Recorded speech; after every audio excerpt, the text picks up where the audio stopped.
I normally don't like too much everybody of us has a role, right? A role name, and sometimes we fight to have a better one. But normally they don't say a lot outside of the company. So instead of asking Julien and Alfredo your role, I will ask first Alfredo, what exactly do you do at La Liga? And you see that he's injured because he's using the new mobile app so much that he developed a little injury, right? So true. So what I do at La Liga, what all my team does at La Liga, I think it's more team effort. We basically take care of the digital fund in a similar way to what's been presented before. So we put the fund in the center. So we take account of all the relationship of the digital fund with La Liga's products and content. So we oversee owned and operated platforms, La Liga's website, official app, our fantasy game, the content that we distribute through those channels and social media. So we manage the team manages all the social media accounts, nationally and internationally, and the relationship with the digital fund. So from acquiring new audiences, engaging those audiences, keep them closer to La Liga's content and product, and monetize them. So fully 360 degrees life cycle of the digital small fund. Footprint you have. Yeah. And Julien? So my team oversees social media, editorial, and the digital production for the league. Yeah, and to be honest, his role is the only one where you may understand what he does. Head of content was not that bad. So let's start with Julien. So a bit because of what Daniel showed us before, in theory we have all the opportunities, all the tools, all the strategy. So I'm assuming everybody's creating great content, we reach fans everywhere, everything is working amazingly fine, correct? And that's where I'm going to say I disagree. So I'm going to take here on this panel sort of a radical stance saying that storytelling is in crisis. We're all using the same semantic. At every board meeting, you hear storytelling. It's not that we're lacking ideas. It's just, I think we're all facing this, is about almost all doing the same thing.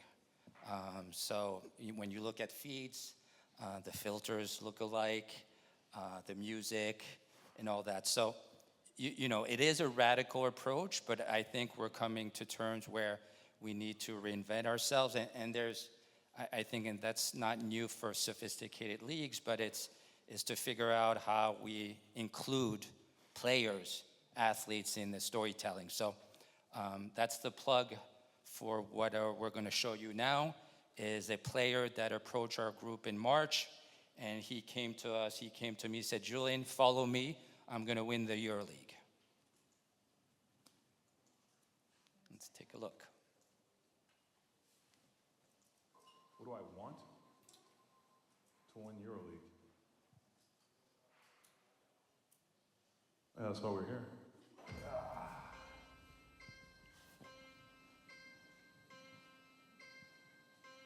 She thinks that you should get the therapy. I should? You think I should? Yeah. Maybe best. Maybe I could use a switch. Positive self-talk, manifesting things. Before I go into games, I'll listen to this frequency, and then in my mind, I'll try to score 100 points. When you're vibrating at the right frequency, the universe will send you stuff. The first ever 50-point game. Nigel Hayes-Davis has just won it for Fenerbahce. That's what I need. I need to win.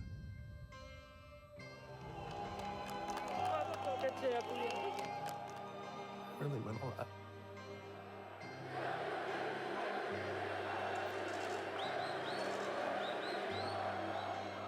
Now I'm feeling the chills again. I think nobody could have imagined a story like this. We've come a long way. We've come a long way. Congratulations. Chasing Glory. Great title. Fuck, that's a great title. So anyway, he came up with that title. That's why he was saying it's a great title. The point here is, I think when you're in the storytelling business, it's not about strategy or trying to make money, and that's where I think we're lacking these days about substance. So the opportunity to tell the stories of players that are not superstars, but have these things that can connect with the regular fan and beyond the fan, I think that was the purpose of us going into there where, yes, storytelling takes time. You know, everybody talks about drive to survive or what the NBA is doing, but that requires time and money.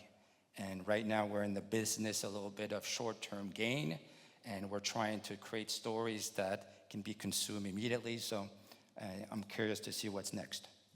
See, one question on that, the fact that the player came to you, was it a surprise or is it because you already created channels for this to happen? Well, it is a surprise, specifically in Europe. It's not like in the United States where athletes understand that they're part of the story. And so, you know, Nigel is an American player. Now he plays for the Phoenix Suns. And it was, I think, a surprise also for the club, Fenerbahce, to embrace.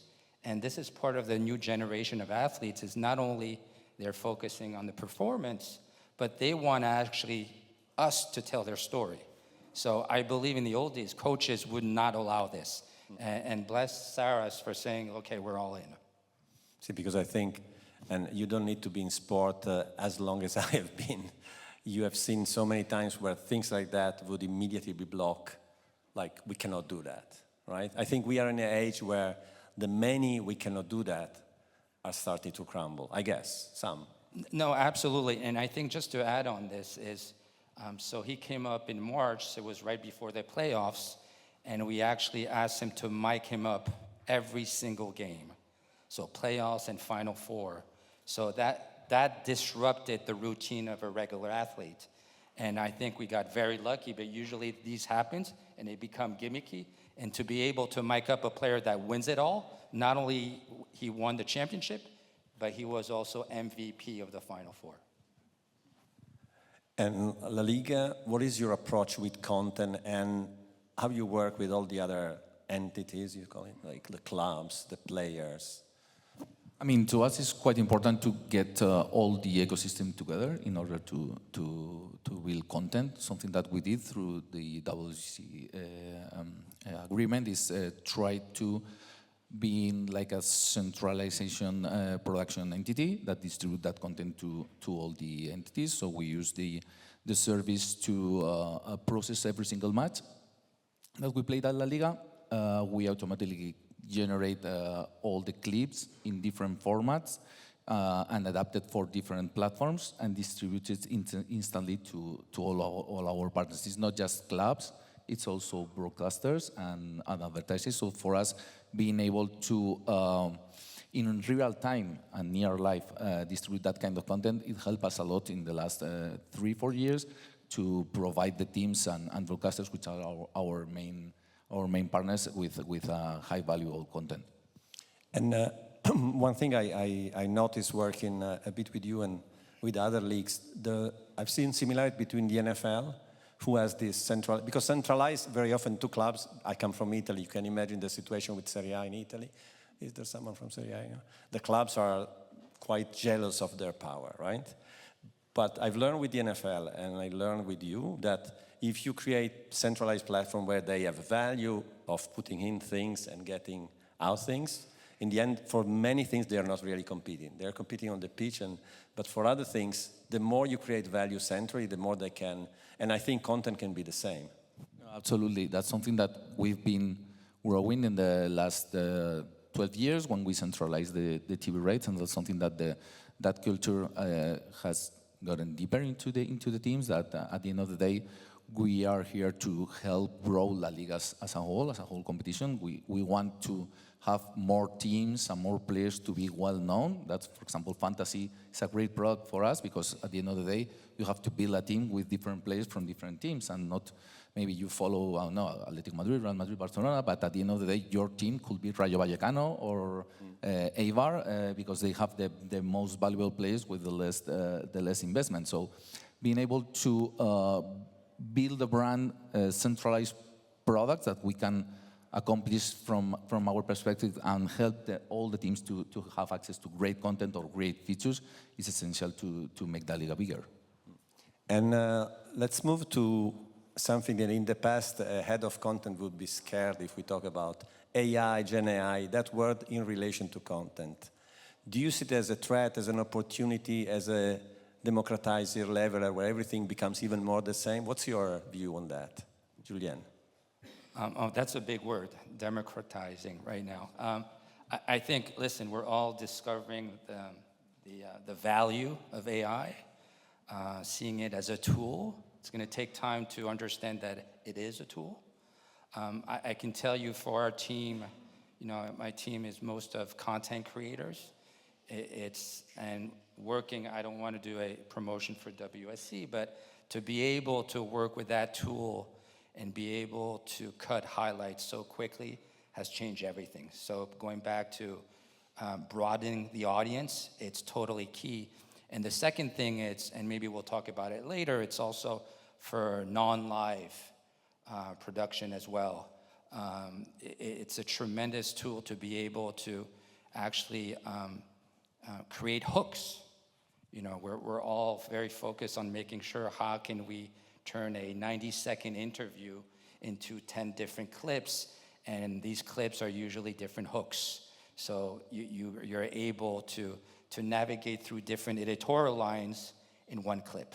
So that's, I would say, the beauty of working with a tool like that. And for Alfredo, I know that I'm sure you have a lot of content. Now you're generating even more content. But where does it go?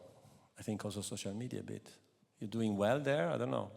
I mean, we are doing okay. I mean, we're happy with the results. And what we tried is to move from, I mean, we know that match day content is great, but how we can build other narratives that help us during match week, and how we can show different angles from the competition itself. That's why we build different vertical contents like Inside La Liga. That is, I mean, and all of the main competitions are doing this, but it's basically focused on behind-the-scenes content, vertical, real-time, in-stadium, new angles on how you, for example, attend Derby de Sevilla or El Clásico, how you can see that same match from a different angle. Fantasy is helping us a lot in those narratives. How we engage audiences in between weeks is how you showcase how you can make a better lineup, or how you buy players from your friends. And creating all those stories are helping us a lot in growth and engagement internationally, and also on social media, allow us to reach the numbers that we had in YouTube. And also, we unlocked certain partnerships, for example, with TikTok, with Game Plan, that is helping us during match days on having like kind of a one destination shop where we gather all the content from league, players, teams, broadcasters. We even drive tunings to each local broadcaster through their customized buttons. So at the end of the day, creating all those narratives are allowing us to keep it relevant for the fans during the week, and to drive actual tune-ins on the match day during the weekend. And Julien, connected to what he said, I'm getting obsessed a bit about this concept of live beyond the games. So obviously, there's a lot of content, blah, blah, blah, but very often when we think live, we think at the game, and then we think little clips VOD. But more and more I'm noticing that you do live beyond the games, and you have an example with 4 Wheels, if I remember well. And then that's maybe, because it's authentic, it came from live, it's the viral clip of tomorrow or tonight or the next hour. What's your case study there? So there's a couple of things here. I think producing live today is totally different than it was probably 4 or 5 years ago. So when you have your lead producer today who is, and I'll take the example of CBS Sports Network with the Champions League pregame show with Thierry Henry and Mika. It's very interesting because this show is only seen in the United States, and everybody knows it around the world. And I think, and I don't want to speak for producers in the US, the way they produce it, it's not to I would say, produce a quality 60-minute show anymore, is to produce a show where you have multiple moments, and this is how we operate as well. I think that's the playbook for live producers today, is to be able to create a show where you're able to stage moments, that are going to have this potential value of what we call being viral across platforms. So I'm going back, to the live component that we're trying to do is working with TikTok. So this Friday, there's the El Clasico of basketball, Real Madrid against Barcelona. And yes, we're trying to have a narrative saying, hey, El Clasico, all due respect, it's not only about football, it's basketball as well. So we rented a bus, a touristic bus in Barcelona, and we're gonna have 2 British guys called SBB do a live TikTok throughout the day. So it's not only about creating shows, but we're also focusing on live streaming. So what is today a pregame show, more and more I think the success is not the appointed view, is to be on a game day, create a stream with quality guests throughout the day. I mean, iShow Speed is, I would say, the master at it. And if you've seen this summer, that's what was very successful with big-time athletes. And let's talk, as you both mentioned, global and local.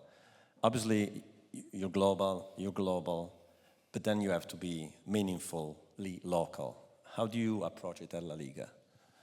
I mean, every market has a tone, and every market is different. Obviously, Gen AI tools help you to distribute content internationally, but I think it's essential to know the culture and to know the market. Obviously, there are certain markets with own platforms, such as China with their, Weibo, WeChat, and so on. But for example, a really good understanding or learning from our side this year is Brazil was a market that we had undervalued. At the end of the day, most of the most relevant Brazilian players played at La Liga. We used to generate content in Portuguese, but thanks to our relationship with TikTok, we realized that we had a huge opportunity in the market to create a specific account, try to find the angle on culture, music, the links between the markets, and we started with our account in that region. And also, for example, Middle East, it's been a huge success for us for our fantasy game.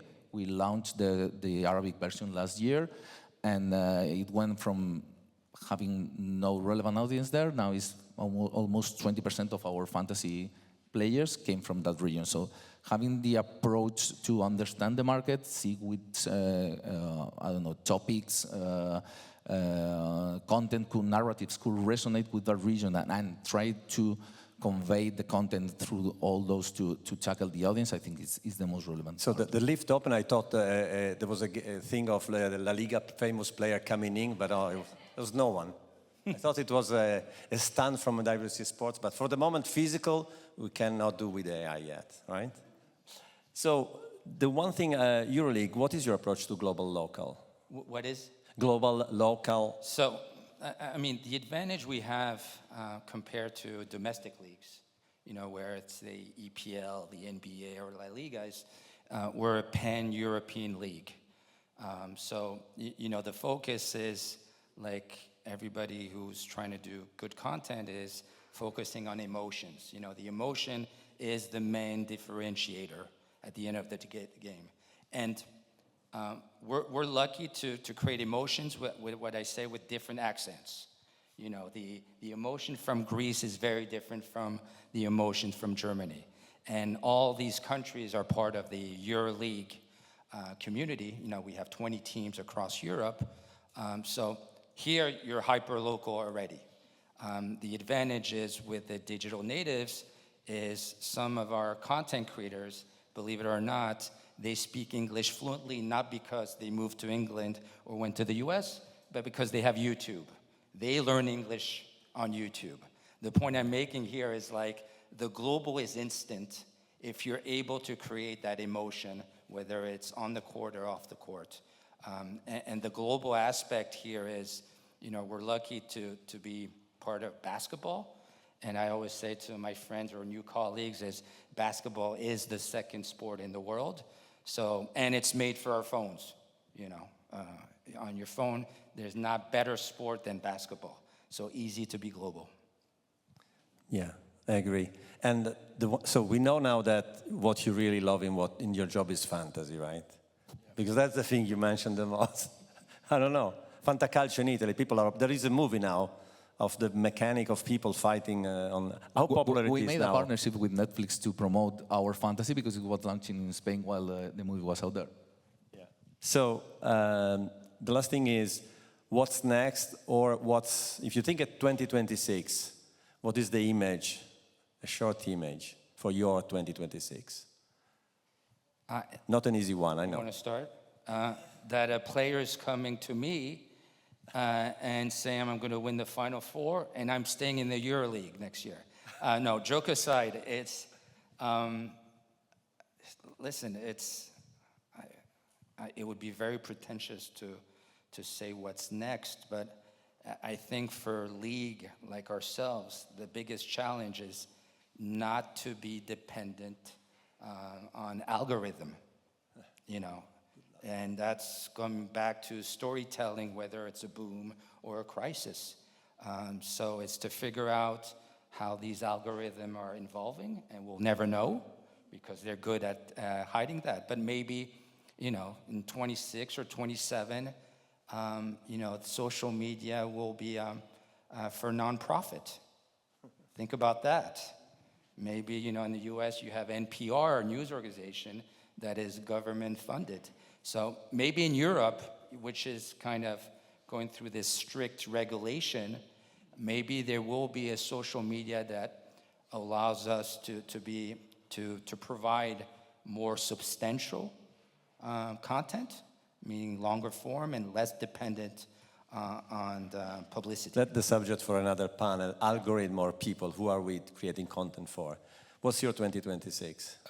For us, piracy is a huge challenge, and it's still now, and in the coming future is going to be a great fight. And also, I'd say on Gen AI, I think it's how we can expand the usage to more than adapting the content internationally. Also, how we create narratives for a different group of ages. But I think about kids is something that we've been working intensively for the last month. So I think both of those topics will be the most relevant. So I think we have a few minutes for questions. If there's any question for Julien or Alfredo, please ask. Someone in the middle, the more difficult place to reach with the microphone. Go on it. I think a big problem that other leagues around the world are going to face is that more and more individual athletes are realizing the power of owning their own time and content. So Erling Haaland recently went very viral with his YouTube video where he's drinking raw milk and eating steaks. How do you think leagues will be able to tackle that and ensure that they can still have an opportunity to create content like you did, Julien, with athletes directly in a world where they're seeing the power of just doing it themselves? I forgot to ask, can you tell your name and company? Jake, and I work for Queensberry Promotions, a boxing company in the UK. Thank you. Good question, Jake. I think it's all benefit to the league, and that's where we're going. I think fans relate more to players than to league and maybe teams. So I think just recently YouTube rolled out a collab feature.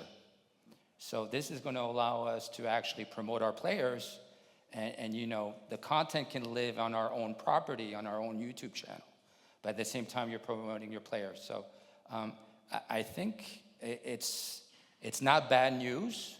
It's just the involvement of sports becoming media and media becoming technology.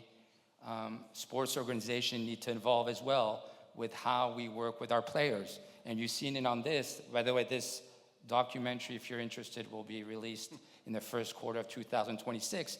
This is, what we're all about, is to work with these guys, players that are already thinking, even as content creators, they're not waiting for retirement anymore. So to make it short, it's great news. Alfredo? No, absolutely. I mean, I think individuals are becoming more and more important in content distribution. We are seeing it with athletes, but we are also seeing it with influencers. It's certain YouTube channels that are distributing content, sports content, really successfully in certain territories. I think from our perspective as a league, we have to be smart enough to build an ecosystem around that, embrace it, and get benefit from it. I think in a world that obviously were lived on exclusivity, there are certain aspects that you need to switch the mentality to abundance, not to exclusivity. Especially in this case was exactly one of them. Any more questions? Always in the middle. Oh, come on. Everybody's welcome, sorry. Name, please. Hi, I'm Liam. I'm from Brain Cut Media in the UK. My question is more so for Julien as well on kind of short form and algorithm-based content. How important do you think that will be, though, for reaching new audiences consistently with viral-based content, and also with the key long-form pieces of content you plan to create for the storytelling? How important is that viral content for helping promote that? Sorry, I didn't hear you well. The question is about short form? Yeah, more so like viral content, and how you mentioned that you want to kind of skew away from viral or more so algorithm-based content and storytell further. Sure. How important is that for reaching new audiences and really pushing that content out there?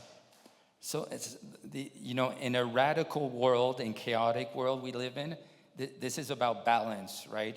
You do want your viral content to broaden your reach, and usually, I mean, viral is almost obsolete today. You can't predict that.